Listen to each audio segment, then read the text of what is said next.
Bismillah ar-Rahman ar-Rahim.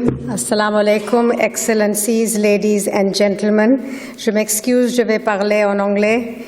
Je suis plus à l'aise parce que je ne suis pas bilingue. Thank you to the Honorable Speaker of the House of Councillors for hosting this important conference and for giving me the opportunity to come and speak to you about what the UN community has been doing in these last decades for social justice. I would like to begin by remembering the late Secretary General Boutros Ghali, who passed away 3 days ago. It was during his tenure that the UN community, member states, civil society, parliamentarians, and the private sector came together at the Social Summit in Copenhagen in 1995 to develop this concept of social justice. Social justice is a new concept born from the industrial revolutions of labor movements, socialism, social democratic views. It is also rooted in all our religions, including our religion, Islam, where the concept of zakat and an enforced distribution of inherited wealth for each generation is there to prevent a concentration of power and wealth. However, social justice is not in the UN Charter. It is not in the Universal Declaration of Human Rights, nor is it in the 2 international covenants on human rights. Its first UN mention is in the Copenhagen Declaration and Programme of Action, adopted by the World Summit for Social Development in 1995. There is even scarcely a mention 5 years later in the Millennium Declaration. The UN's working definition of social justice. It's important to sort of know where we are starting from. So when people engage in economic activity for survival, personal and professional growth, any resulting inequality should remain within what the society considers acceptable limits. This is a moral vision in contrast to the very rational premise of economics, the classical premise that capital and labor should be free to move to wherever they can maximize profit and income. Social justice becomes necessary, even popular, when classical economics does not work due to distortions. One key distortion that we face in the world is that capital is free to move, maximize its profit and its wealth, but labor, whether it is highly skilled or unskilled, is not. We see this in the migration-immigration crisis, but we also see it domestically in distortions of labor rigidity. This key distortion, coupled with the lack of government regulation, leads to an ever-widening gap in distribution of wealth, income, which, as you heard from your Prime Minister this morning, is morally unfair, politically unwise, and in the long term, economically unsound. Globally, when we apply this vision, injustices at the international level have produced a parallel increase in this inequality between wealthy countries and poor countries. Inequality leads to social unrest, mass migration, and possibly violence. Therefore, governments have tried at the national level to reduce inequality, ranging from socialist intervention, redistribution of wealth, to tax-based distribution in liberal democracies. At the national level, developing and maintaining a fair, efficient, and progressive system of taxation is a key tool to reducing inequality. It is under Commitment 9 of Copenhagen. It allows the state to do its public duties of maintaining security, providing health, education, and other services to its citizens. Overseas development assistance at the international level is theoretically meant to function in a similar redistributive mechanism, the goal being that sustainable growth will improve everyone's well-being. 25 years ago, the United Nations took a lead to strengthen global social justice by redefining development from only pure economic growth to human development and human dignity. Launched on 24th May 1990 in London, the first Human Development Report opened with a simple premise, which is the basis of social justice today. People are the real wealth of a nation, and human development is all about enlarging their choices. 5 years later, the Copenhagen Declaration enshrined an ethical and moral vision to economic policy. In Commitment 2, all your governments agreed to the goal of eradicating poverty in the world by taking national actions and international cooperation as an ethical, social, political, and economic imperative of humankind.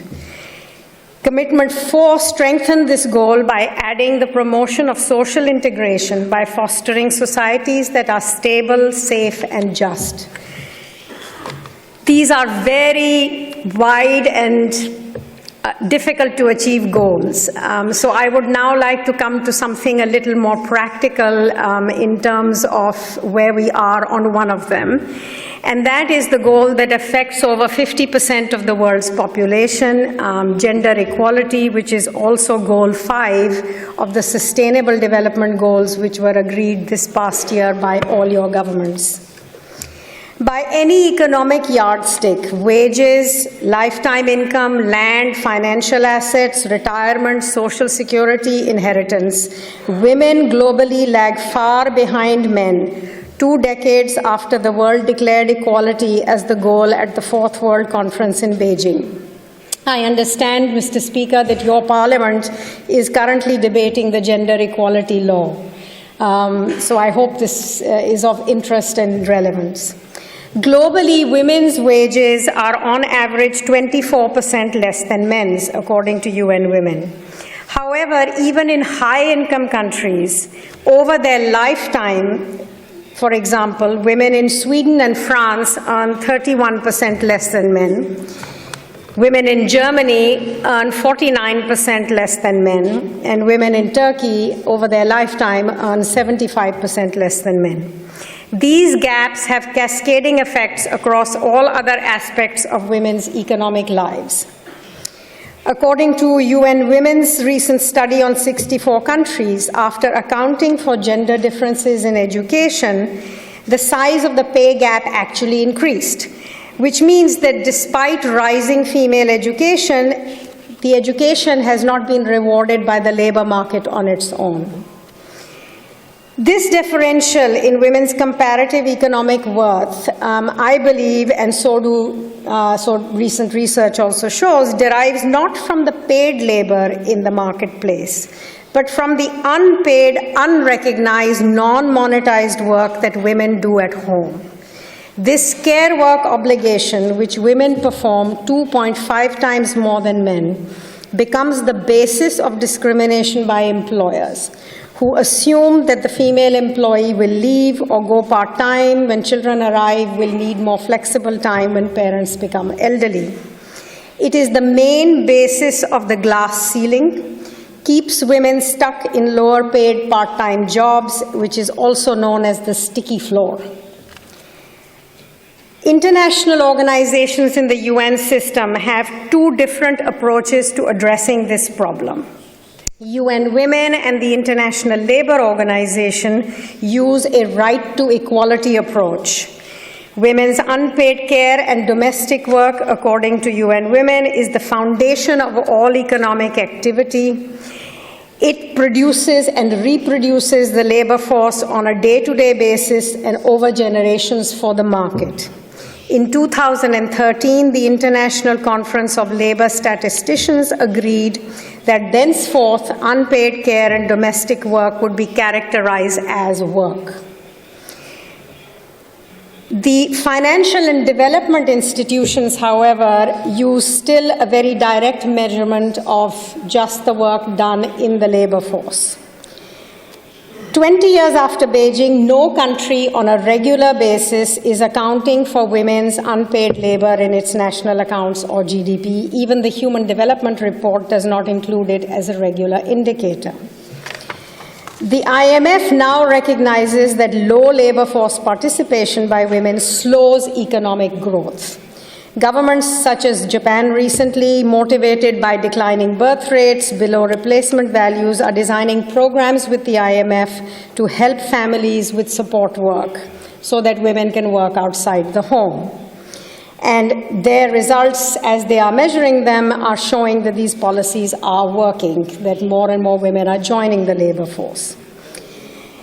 Additionally, gathering and accounting for the unpaid care work in a society is a cumbersome undertaking. One country that is doing so, it's a small country and a wealthy one, is Norway. They add the care work every 10 years with the census. And this data is now showing, because it is being recorded, they are now able to record both men and women and are able to make some projection for their GDP. The second method, which is being used by some mid-sized countries like Brazil, is capturing the value of the unpaid care work as an estimated childcare credit in Social Security or as direct compensation. However, globally, only 27% of the world's population is covered by pension or Social Security, men and women. This is one key factor of human security that is part of social justice that your populations are looking for you to provide, is Social Security and pension. One of the interesting things with this is the effect that it actually has on GDP itself. By accounting for both work done outside the home in the labor force and work done inside the home, the benefit to GDP is anywhere from 20 to 50%, depending on whether you are counting replacement or opportunity cost. Mexico estimates it as increasing GDP by 21%. The United States estimate is 20%, or almost $3.2 trillion. Australia, which calculates it on opportunity cost, estimates that it would increase GDP by 50%. However, why is it not happening? Because this is an issue of political will, which decision makers have to decide that they are interested in pulling this part of the hidden economy, what I call the hidden face of Eve. Madame Christine Lagarde, the first woman managing director of the IMF, calls the labor of women at home the hidden GDP of the world, and thinks it should be calculated, measured, and we should know what it is. She said this speaking to a World Bank parliamentary meeting last year. Ultimately, this is an exercise also in self-worth, and here I'd like to address the women in the audience. We women must value ourselves and value our time enough to record it and to report it. Feminist economists with women's organizations and equality campaigns must target their research and advocacy to evaluating all the work that we do, both inside and outside our homes. Governments must also begin to develop both recognition in their national GDP and development policies that value a woman's time in its entirety, which would bring us closer to the equality vision laid out in Beijing. As you know, the United States, where I now live and where I now am also a voter, is having an exciting election campaign based on social justice. On the Democratic side, we have two candidates seeking to address two linked inequalities. The first woman candidate addressing gender inequality, and the first socialist candidate addressing economic inequality. This election is a watershed debate on inequality, a key plank of addressing social justice. And it is for the first time that we are seeing it in such stark black and white on the other side of the Atlantic. I recommend an interesting article by French economist Thomas Piketty in Le Monde on February 14th, where he lays out the economic history behind this sharp contrast that we see in this election, and I'm sure you will see in yours. From 1930s to 1980, US policies aimed to reduce social inequalities. Politicians, your colleagues in the Congress, invented highly progressive income taxes, averaging 82% at the highest tier of income, estate taxes that were equally high, set up a federal minimum wage, ended legal racial discrimination, set up Social Security. Growth did not stop. People did not stop making money. The economy was still strong. In the 1980s, when the political winds shifted to the right, the tax reform of '86 lowered the tax rate down to the highest incomes to 28% and froze the minimum wage, which is now $7 an hour, lower than it was in the 30s in real terms. This has triggered an explosion of inequality with high salaries for those who can get it, stagnation of revenues for most Americans, accompanied by very low growth.